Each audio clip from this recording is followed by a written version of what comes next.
I read once musicians don't retire. Well, I still have music in me. Absolutely positive about that. 많은 사람들이 인턴을 두고 감동적이었다고 말합니다. 유난히 감동적이었던 특정 장면이나 명대사가 있는 것도 아닌데 말이죠. 사람들은 인턴의 성공이 캐스팅과 신선한 스토리에 있다고 말하지만 과연 그게 전부일까요? 인턴의 성공은 사실 영화 전체를 아우르는 연출 속에 숨어 있습니다. 감독은 두 사람의 변화를 정말 치밀하게 설계했는데요. 오늘은 제가 왜 이렇게까지 이야기하는지, 우리가 놓친 인턴의 비밀은 무엇인지 하나씩 들여다보려 합니다. 인턴의 감독 낸시 마이어스. 그녀는 무려 1년간 이 작품의 대본을 집필했고 그만큼 영화 속 모든 장면이 철저하게 계산되어 만들어졌습니다. 그 시작은 공간이었는데요. 카메라로 공간을 쓴다는 그녀의 철학은 캐릭터의 움직임만으로도 관계의 변화를 전달하겠죠. And everything you hear in the car is strictly confidential, okay? Goes without saying. 영화 초반, 줄스와 벤은 거의 같은 프레임에 등장하지 않습니다. 줄스는 단독샷 또는 앵글상으로 벤보다 위에 있거나 벤은 종종 프레임 밖 혹은 배경의 일부처럼 연출됩니다. 이런 식의 연출은 줄스가 벤에게 심리적 거리를 두고 있으며 누가 주도권을 쥔 인물인지 시각적으로 암시하죠. 하지만 영화의 중반부에 들어설수록 두 사람이 한 프레임 안에 나란히 당기는 비율이 늘어나고 카메라는 수평 앵글로 이들을 교차 커팅하며 관계의 대등성을 보여주죠. 정확히는 어떤 식으로든 두 인물을 한 프레임 안에 넣으려고 합니다. 같은 초점 안에 두 인물이 담기는 비율이 늘어날수록 두 사람의 심리적 거리도 좁아짐을 보여주는 것이죠. 낸시 마이어스의 디테일은 이뿐만이 아니었습니다. 이런 식의 연출은 조명과 인물 간의 거리 변화로도 드러나는데요. 영화 초반, 줄스는 책상 너머나 문 너머 등 장애물을 사이에 두고 벤과 대화하며 조명은 흰색과 파란색 계열의 차가운 톤으로 배치됩니다. 예를 들어 줄스가 자켓을 받기 위해 찾아온 벤에게 자신의 감정을 숨기기 위해 멀리서 자켓을 던지는 장면은 물리적 거리로 감정을 시각화한 대표적 장면이죠. 반대로 시간이 흐르면 둘은 더 좁고 밀폐된 공간에 함께 머무르게 되고 조명은 따뜻하고 부드러운 톤으로 바뀝니다. 장애물이 그들 사이를 가로막고 있다면 줄스는 그 벽을 허물어 버리죠. 줄스의 의자 방향, 시선의 이동, 몸의 틀어짐까지 모두 감정의 개방을 은근히 드러냅니다. 이런 디테일은 실제 장면에서도 빛을 발합니다. 벤이 줄스의 집에 초대되어 딸과 놀아주는 장면은 벤이 줄스의 사적 공간에 들어오게 되고 줄스는 그를 더 이상 회사 동료가 아닌 삶의 일부로 받아들이기 시작합니다. 낸시 마이어스는 거실과 식탁을 하나의 동선으로 연출해 가족성과 유대감을 은유적으로 표현했습니다.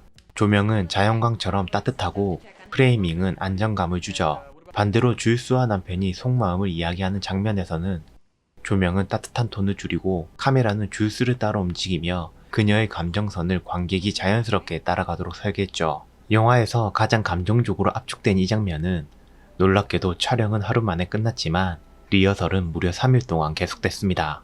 앤 해서웨이는 이 장면 촬영 당시 실제로도 감정적으로 흔들렸고 몇 차례 울음을 참지 못했는데요. 그 덕분에 줄스가 느끼는 외로움과 압박감이 영화에 고스란히 담겼다고 합니다.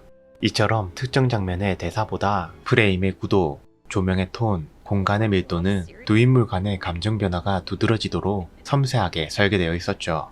그래서 관객은 어느 순간 둘이 가까워졌구나라고 느끼지만 그 변화가 정확히 언제부터였는지는 모르는 채 자연스럽게 몰입하게 되죠. 앤티크했던 줄스의 침실은 실제 뉴욕 여성 창업자의 집을 본떠 만들었으며 벤의 침실 가족 사진은 모두 대본에도 없는 드니로가 직접 준비한 소품이 걸릴 정도로 세심했습니다. 그가 아내를 잃었지만 그 기억 위에 산다는 설정을 조명하고 있죠. 줄스의 주방 식탁 위에 놓인 꽃, 가구와 키친툴 등은 음식이 흐르는 공간, 순간의 따뜻함을 상징적으로 드러내도록 계절과 분위기까지 고려해 배치되었다고 합니다. 겉보기엔 평범하지만 빛과 구성에서 감정을 살리는 연출 방식은 훗날 영화계에 낸시 마이어스 에스테틱이라는 하나의 브랜드처럼 각인되었다고 합니다.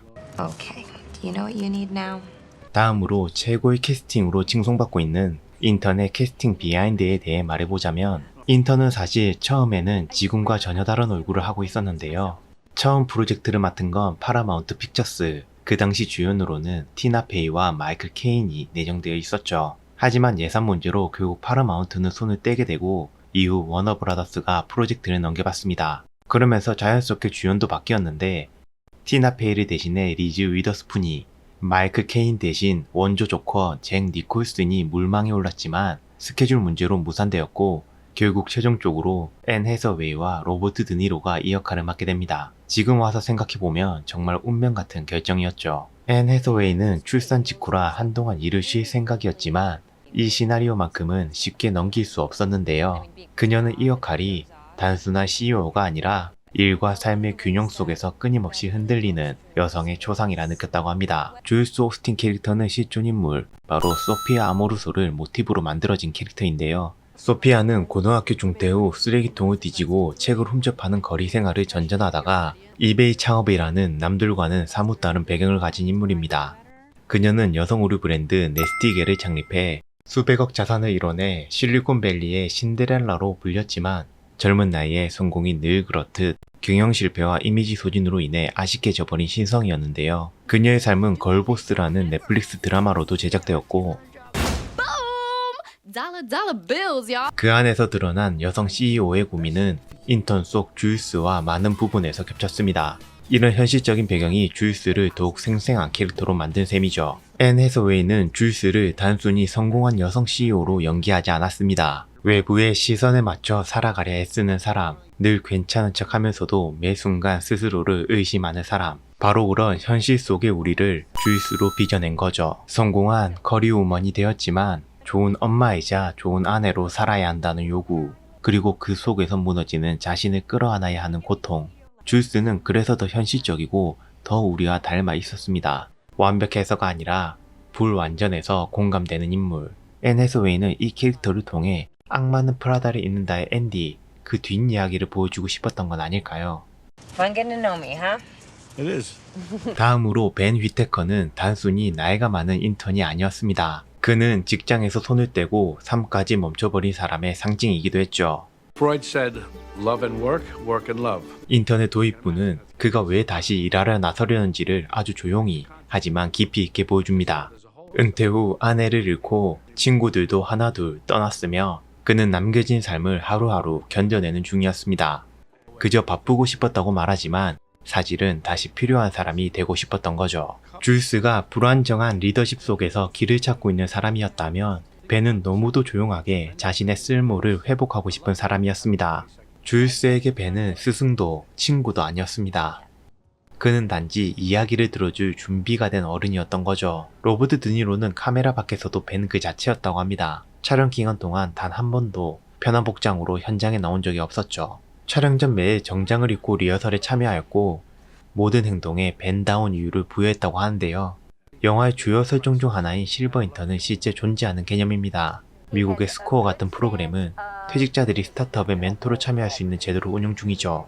드니로는 벤이라는 인물을 완벽히 이해하기 위해 실제 실버 인턴십 참여자들이 인터뷰하며 역할을 준비했습니다. 동료 배우들과 스태프들도 그의 진지한 태도에 감동했으며 앤 해서웨이는 정말 벤이 우리 사무실에 온 것 같았다고 말하기도 했죠.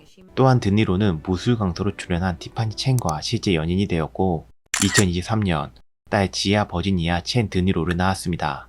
드니로의 7번째 자녀이며 영화 하나로 새로운 생명이 탄생한 셈이죠. 자칫 노년의 벤이 주일스에게 일방적으로 도움을 준 것처럼 보일 수도 있지만 사실 주일스도 벤에게 가장 필요한 걸 줬습니다. 주일스가 벤에게서 자기 존재의 가치와 위안을 받았다면 벤은 주일스에게서 다시 살아가는 이유를 배웠으니 말이죠.